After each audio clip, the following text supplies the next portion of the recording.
Alchemy, the science of understanding, deconstructing, and reconstructing matter. However, it is not an all-powerful art. It is impossible to create something out of nothing. If one wishes to obtain something, something of equal value must be given. This is the law of equivalent exchange, the basis of all alchemy. In accordance with this law, there is a taboo among alchemists. Human transmutation is strictly forbidden. For what could equal the value of a human soul? The world of Fullmetal Alchemist is one in nearly constant war. Whether it's the near genocide of the Ishvalan people, constant border skirmishes with nearby countries, or the state's weaponized alchemists taking out rogue factions within the country's own borders, there is almost always blood being shed. And at the forefront of all this fighting are the state alchemists, people who study the practice of alchemy. But not our real-world alchemy where it's like people trying to turn lead into gold. But instead, this kind of alchemy lets you reshape your prosthetic arm into a sword, create walls out of the ground, instantly freeze or boil water, or concentrate the oxygen in the air so much that it ignites into a massive fireball. The characters in this show are just amazing. I could easily make this into a 2 or even 3-part video with characters like Roy Mustang, Hawkeye, Mei Chang, Kimberly, Alex Louise Armstrong. There's just so many, way too much for me to actually list out here. And that's not even including the bad guys, the 7 deadly sins who can shapeshift, make spears out of their fingers, control shadows, or 1v1 no diff an actual loaded tank. So maybe in the future, if this video does well, I'll cover some of the other characters, but not Mustang. He's kinda just a pyromancer, and if you want a pyromancer, go look at my JoJo video for Avdol. Same thing. But today we are going to be looking at only 3 of these characters. Of course, the Elric brothers, Ed and Al, they are the main characters after all, and a fan favorite one whose muscles have been passed down through generations. So let's get started with the brothers, Ed and Al, whose backstory is intertwined enough for me to once again build them side by side. Edward Elric, the Fullmetal Alchemist, the youngest state alchemist ever, and his brother, Alphonse Elric. Not a state alchemist, but is often confused for Ed given what he looks like. But before becoming dogs of the military, they were just 2 boys from a small countryside town known as Rosenbull, raised mostly by their mother since, their dad was out doing some soul searching or something like that. And while Hohenheim wasn't there, he did leave his alchemy research that the boys quickly dug into and ended up being actually really skilled at. But Ed, maybe don't go turning the floorboards into birds, someone's gonna trip on that. And as per usual with main characters, things are great for a while. But sadly their mom did decide to rock the dead mom haircut, and you can only do that for so long before the reason it's called that catches up. She ended up getting sick as an illness swept through the country, and unfortunately she didn't make it. This not only left the brothers without their mom, but Hohenheim didn't even bother to show up to her funeral, cementing Ed's hatred for their father since, as a skilled alchemist, he might have been able to help save her. Alchemy does have its uses when it comes to healing and medicine after all. And after losing their mother, the boys would do something that they would regret for a long time. Committing the sin of attempting human transmutation to try and bring their mother back to life. But there's a problem in this. The first law of alchemy, the law of equivalent exchange. In order to create something, something of equal value must be given. And like we're asked so many times throughout the entire show, what could possibly equal the value of a human soul? Well, whatever it is, it's certainly not what Ed and Al offered up, because not a moment after activating their transmutation circle, something went very, very wrong. In what both brothers thought was an alchemical rebound, Ed lost his leg and Al lost his entire body. But as you know, this wasn't a rebound. This was a price, a punishment for trying to play God and trying to toy with life and death. Thankfully this was, well, I'm not going to say it was worth it. His brother was disembodied for a bit, but at least for Ed, he did get some very useful powers in return for losing his leg. With years upon years of alchemical information flooding his brain, Ed learned to use his own body like a transmutation circle, meaning Ed only needed to clap to form a circle and he could perform alchemy using that. And thankfully for Al, Ed would use these powers pretty much right away, to bind his brother's soul to a nearby suit of armor, and just doing this cost Ed his entire right arm. And normally this wouldn't work because of the whole price of a human soul thing, but kind of spoilers for this, Al isn't dead right here. As for where Al is, well, if you don't know, go watch the show, it's great. It does get kind of dark though. Anyways, back on track. It was only after Mustang came and gave the boys a new goal. If Ed became a state alchemist, he might be able to find a way to return their bodies to normal. And this gave Ed the push he needed to get his limbs replaced with automail, mechanical prosthetic limbs, courtesy of their childhood friend, Winry Rockbell, before leaving home with Al to become a state alchemist and find the fabled Philosopher's Stone, something that can break the law of equivalent exchange and might be able to give them their bodies back. Now this alone is a lot of backstory for both of them, so let's look at Ed first. So given the abomination they made, I was tempted to give Ed the haunted background, but he is technically a soldier, and sure, he's not a rank and file infantry guy, but he is employed by the state and can be called upon if armed conflict comes up. So I think the soldier background is a pretty good fit, giving him both athletics and the intimidation skills, along with the savage attacker feat. But more importantly than his background, I think is going to be his species. And while Ed is technically a human, he's also a bit more. Because Ed and Al's father Hohenheim is more than just human. He's immortal, having somewhere around 500,000 souls stuffed inside of him. And while I would love to say that this is the reason that I didn't make Ed a human, I really just did it for the memes, because I made Ed a rock gnome. He can make little trinkets and stuff, and yeah, if you want to make him human, go ahead. I just thought it'd be funny. I just don't like men who are shorter than me. You can't judge a man for something he can't help! Okay. Putting Ed aside for now, let's take a look at Al, since I think he's a bit more interesting when it comes to his setup. Because just like Ed, he lost something when they tried to bring their mom back. But instead of just losing 1 or 2 limbs, Al lost his entire body, only being pulled back into the real world by his brother when he was attached to a suit of armor. And while that isn't a background, I think being a living suit of armor is interesting enough to justify taking the soldier background, filing off the serial numbers along with Savage Attacker, slapping on the tough feet instead since he can't feel pain, and calling it the living armor background. And his species is super easy, since there is one that perfectly fits sentient armor, and that is of course, the Warforged. They don't need to eat, sleep, or breathe, all things Al can't do, even if he wants to. A lot. And along with the not sleeping part, he gets Sentry's Rest, so even when he's sitting there completely motionless, he's still fully conscious, meaning Al is perfect for the Night Watch, and on top of that, he gets Integrated Protection, giving Al a boost to his AC by integrating armor into his body, which is kind of like Ed strengthening Al's body by adding more metal to it or changing up the composition. And while the goal is eventually to get their bodies back to normal, Al is stuck like this for now, so he might as well have the best armor he can. And it does come with some advantages. Like I said before, he can't feel pain, and as long as the blood seal on his armor isn't broken, he's functionally immortal. So with their backstories out of the way, let's see exactly what Ed and Al are capable of. After all, Ed is a state alchemist, and that's not exactly a title they just hand out. So starting with the order of the 2 brothers, Ed of course has his clap alchemy. It doesn't really have an official name as far as I can tell. And he uses this power for a lot of things, ranging from turning the plate on his arm into a blade, making weapons out of the environment around him like stone spears, metal clubs, stuff like that. He can create walls, giant fists of stone, or he can just stop the normal alchemy process short and just destroy things. You see, when doing alchemy there are 3 steps: understanding, deconstruction, and reconstruction. And after fighting an Ishvalan man who was killing alchemists all over the city, Ed takes a tip out of his book and skips the reconstruction sometimes, fully breaking down the material he's touching, like in his fight with number 48.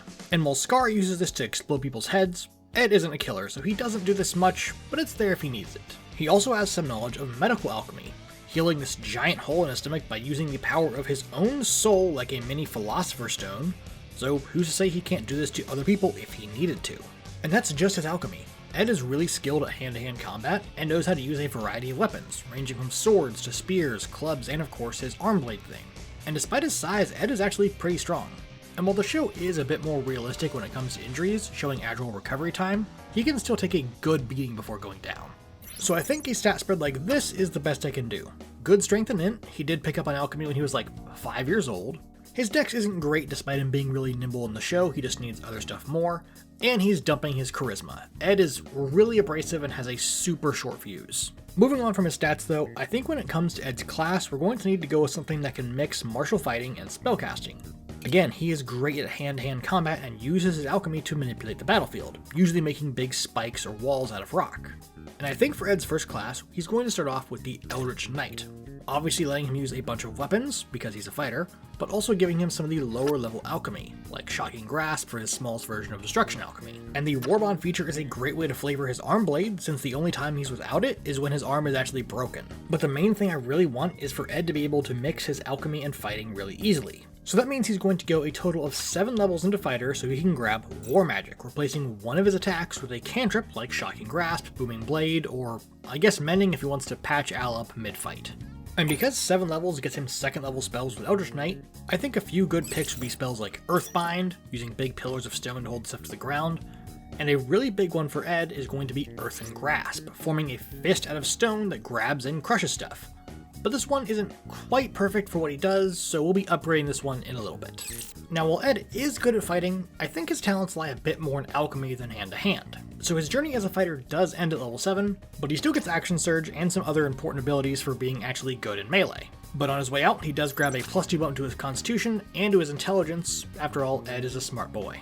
And after that, Ed is going to jump over to the wizard, because he learned his alchemy through, well, learning it. Sure, he is very talented, and his father being 500,000 souls stuffed into a meat suit might have helped, but he was able to learn so fast because he put in a lot of work. He also did lose an arm and a leg to get a lot of knowledge, but that's the price he paid. And because of that, I did throw around the idea of Ed being a warlock, with the truth being his patron, but with how much he spams his alchemy and how it actually works, the limited spell slots of the warlock weren't gonna do it. Plus, he's very much not a charisma character. So wizard it is, but his subclass was a little harder to pick. We've got the transmutation wizard, which is right in the name. They transmute stuff into other stuff, but the actual features of that subclass don't fit with Ed. There's also the war magic wizard. Again, that's fine, but it's not perfect. Thankfully though, while doing a little rewatching of the show, I realized that Ed never hits his allies with those giant AoEs he's making. He summons walls upon walls of spikes mid-fight, and perfectly avoids the area where his friends are. And that was really all I needed to justify making him an evoker wizard, because the evokers get the sculpt spell feature at level 6, which lets you just ignore your allies when doing AoE attacks. And being a wizard will let him get pretty much every other spell he needs to use for his alchemy. The main one being Bigby's Hand, for actually punching people in the face with a giant stone fist. I also wanted to make sure that he got a bunch of earth spells like Erupting Earth for damage, Stone Shape, and Wall of Stone. But one of the things he consistently does is make weapons out of the area around him, usually going with a spear or a club of some sort.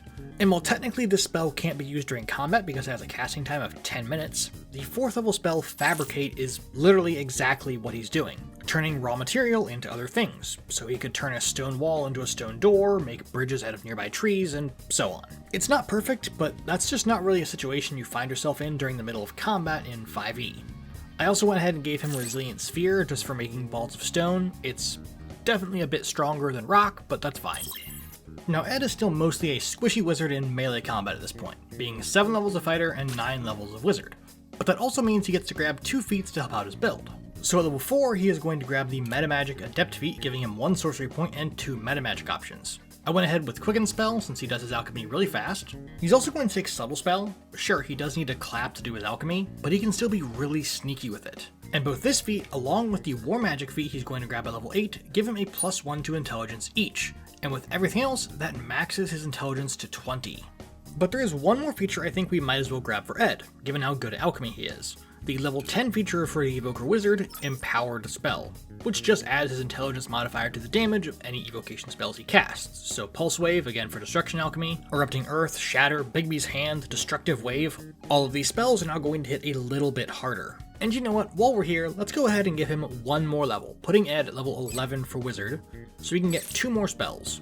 Bones of the Earth, making big pillars of rock and stone, and Move Earth for, well, moving a bunch of dirt and stuff around, but this one only works on dirt, sand, soil, stuff like that, no rocks. And outside of maybe kind of not casting Wish, Bones of the Earth and Move Earth are somehow the highest level spells Ed casts, as far as I can tell.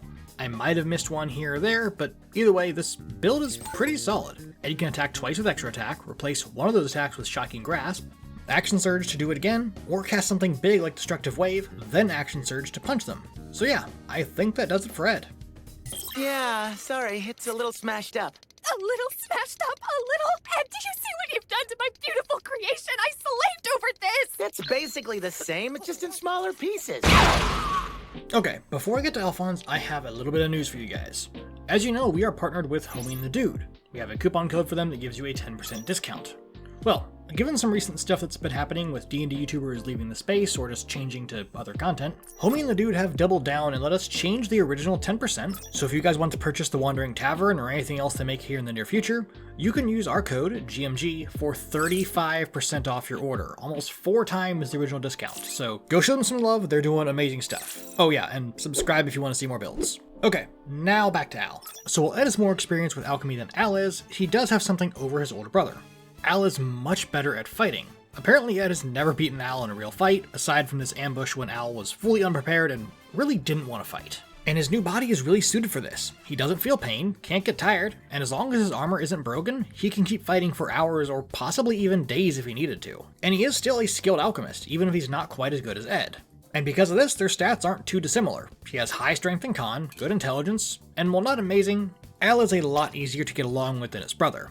But he is pretty naive and others can put ideas in his helmet really easily, so sometimes Winry needs to smack some sense into him. Al, you...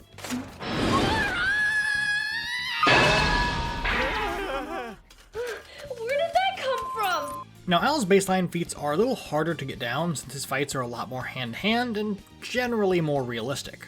And I'm not counting the fight with Pride and Kimberly. He had a Philosopher's Stone then, and he could repair his body for free and was actively breaking the law of equivalent exchange to win. So being a much less flashy fighter and not using alchemy nearly as much, I think Al is actually going to go down a different path from his brother when it comes to his fighter subclass. While Ed mixes alchemy and his martial abilities with the Eldritch Knight, Al relies on his skills to outmaneuver opponents, and because of that, I think Al is going to be a Battle Master fighter, giving him superiority die to use on special combat maneuvers like evasive footwork, since despite being a huge suit of armor, Al is actually really quick on his feet, along with goading attack, so he can take a few more blows for Ed if he needs to. On that note, I think he should take the new Durable feat and the Heavy Armor Master feat, for a +1 to con from both, and the ability to heal himself mid-fight. Plus with Heavy Armor Master, he just takes less damage overall from any bludgeoning, piercing, or slashing damage, making him super tanky. Al is also going to get a few more maneuvers like Disarming Strike, Distracting Strike, Trip Attack, and I think Menacing Attack too, since at some point after you stab someone so many times and they don't even bleed, you might get a little scared. And getting this many maneuvers puts Al at level 10, so he also gets the Know Your Enemy feature for reading people and learning their weaknesses. The level 10 feature ups his superiority die from d8s to d10s. He's also right there, just one level away from getting a second extra attack, so I bumped Al up to level 11. And before finishing his time as a fighter, Al is going to put his last ASI into Strength, bringing it up to 18. And since he's done it as a fighter, there's something interesting I want to talk about with Al and his alchemy. If you remember, Ed can do his clappy alchemy because he went through the Door of Truth and paid the price of his leg and then his arm. So it stands to reason that Al should have seen it too. And he did. Al saw more truth than anyone we know of, because he paid for it with his entire body, but the experience was so traumatic that he repressed those memories. And when he does eventually remember them, he can do the same style of alchemy that Ed can. He's not quite as good as it simply because Ed has a lot more experience, years of it, but it is a step up and lets him use his alchemy more mid-fight. And honestly, I'm not sure why he didn't engrave transmutation circles on the palms of his armor or something like that, but oh well. Now Al doesn't really rely on alchemy in a fight nearly as much as Ed does, usually mostly using it to make barriers, to protect others, or mess with terrain. So I'm not planning on making him an evoker wizard like Ed, but a wizard he still be. And honestly, I kinda just gave him mostly the same spells as Ed with a few swapped out for utility spells like Life Transference and Pulse Wave, because Al just doesn't use those, instead taking spells like Counterspell and Dispel Magic.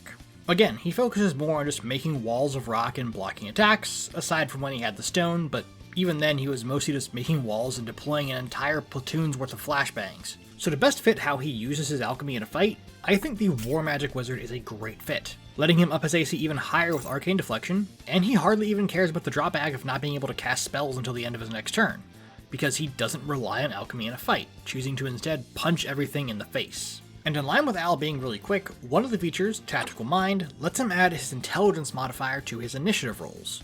And at level 4 of Wizard, he is going to take his final feat, Warcaster. So if he needs to, he can concentrate on spells even in the heat of battle while constantly getting his arms ripped off. Which brings us to the final feature for Al. And while I said I wasn't going to include anything from his powered up fight with Pride and Kimberly, but I wanted a bit of a nod to that and his full power after remembering the truth. So the 6th level feature, Power Surge, is going to serve as that, letting him add a little extra damage to the few damaging spells he does have, like Erupting Earth, Thunder Wave, and so on. Now Al is a good kid, and I mean it. He might be a 7-foot-tall living suit of armor, but he's quite literally a child at heart, and just wants to enjoy the simple things in life again, like breathing. Okay, moving on to our last character. You all knew this was coming, the buffest man in FMA, whose name, muscles, and mustache have been passed down through generations. Alex Louise Armstrong, the Strong Arm Alchemist. He's just so majestic. We don't want to destroy the city, do we? What do you mean? Destruction and creation are two sides of the same coin. You must destroy to create. That is the law of the universe. Do we have to strip? Are you surprised? He's clearly insane. Armstrong is honestly one of my favorite characters in anime as a whole. He's over the top, boisterous, strong, and overly emotional. I love him so much.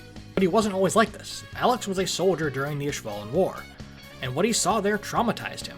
Innocent people slaughtered by state alchemists like Kimberly, and despite his muscles and overpowering demeanor, Alex is a gentle guy.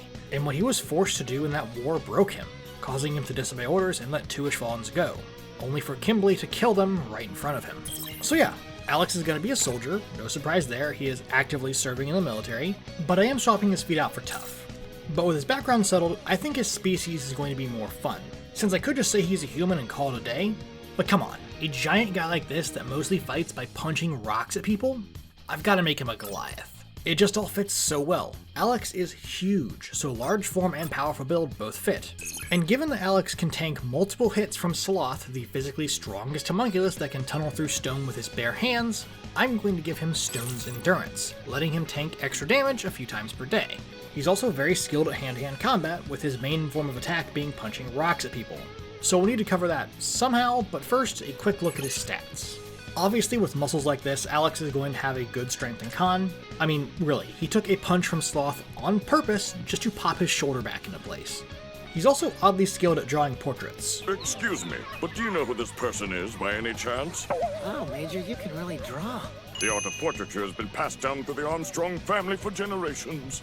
The rest of his stats, though, look like this. But the only one he really needs is Dex, since just like Al, he is super fast despite how big he is, able to keep up with Scar, a much smaller and very quick opponent, who at this point had killed several other state alchemists, including the one who replaced Armstrong when he was relieved of duty. Now Alex is a pretty straightforward fighter. He punches, makes pillars and spikes out of rocks, and then punches you some more, with his actual fighting style being more reminiscent of boxing from what I can tell. Sadly, much like water, there is no earth damage. It mostly ends up being bludgeoning or something else similar. I tend to use thunder or force damage if it's something I can get away with, and in Alex's case I can, since the best way to get his earth-shattering punches Witness the alchemic arts passed down the Armstrong line for generations! is to go with the Warrior of the Elements monk. So he gets Elemental Attunement for changing the damage type to thunder, and it's really easy to flavor the extra 10 feet of range as him punching spikes at you. Alex is also going to use his first ASI to get the Crusher Feat, because the extra range can still deal bludgeoning damage, and the Crusher Feat lets Alex both move things he's punching, and makes them easier to hit if he crits them. As for punching the ground and causing these big upheavals, I think Elemental Burst, the level 6 feature from this subclass, does a great job of that, being a 20-foot radius within 120 feet of Alex. Also, I know it seems like every time I take the subclass I end up stopping at level 6, and there's a reason for that. In this case, Alex can't fly, and the level 11 feature would let him fly, so I just don't go that far. But he does go a little bit further than level 6, going up to level 8 for his second ASI, which I'm going to do as a +2 bump to his strength, and it also gives him evasion, again to fit with him being super quick on his feet, along with unarmored movement. Now there is one big issue with Alex being a monk, his very low wisdom, just high enough to leave monk. But it's only a 13 for a reason, he's not going to need it much longer, after he jumps over into his second class, the Barbarian, giving him a different kind of unarmored defense that uses his constitution instead of wisdom, so he can have some okay AC. Danger Sense is also great, it's going to help him not be one-tapped by Scar here when he sees Scar going for his opening. And of course, Rage is Rage. Now it might not seem like Alex enters a rage too much in the show, but I would argue that flexing so hard your shirt explodes off of you is fine for a rage. And while there aren't any subclasses that help Alex with his alchemy, there is one that lets him focus on punching people extra hard. The Berserker Path with Frenzy, which is no longer hot garbage like it used to be. Now it deals extra damage whenever you use Reckless Attack. And again, taking a hit on purpose to fix his shoulder from a guy that casually takes tank blasts is pretty reckless. Sadly, there is no longer a bonus action attack, but I think the extra damage is worth it. He also gets to become fully fearless with Mindless Rage, so even when facing down these horrible monstrosities, they don't faze him. Alex has already seen hell. He's participated in hell. Now one more time I want to go back and look at his fight with Sloth, when he gets punched in the shoulder and then uppercuts him. And as I've mentioned before, there aren't a lot of ways to do reaction or counterattacks in this game. But the level 10 feature for Barbarian, Retaliation, is one of those. When Sloth or anyone else hits Alex, he can punch them right back as a reaction. And sure, it's only one hit, but sometimes that's all you need. Well, that and Brutal Strike adding more damage to said punch. And before we finish off Alex's build, he is going to take his last two ASIs, both in Constitution, giving him a stupid amount of hit points, given that 11 of his 19 hit die are D12s, and he has the tough feat. And yes, I say 11 because I bumped him up one more level for Relentless Rage, letting Alex hang in and stay in the fight, even if he's taken multiple blows to the head that really should have put him down. But if there is one thing that hasn't been passed down through generations of the Armstrong family, it's the ability to give up.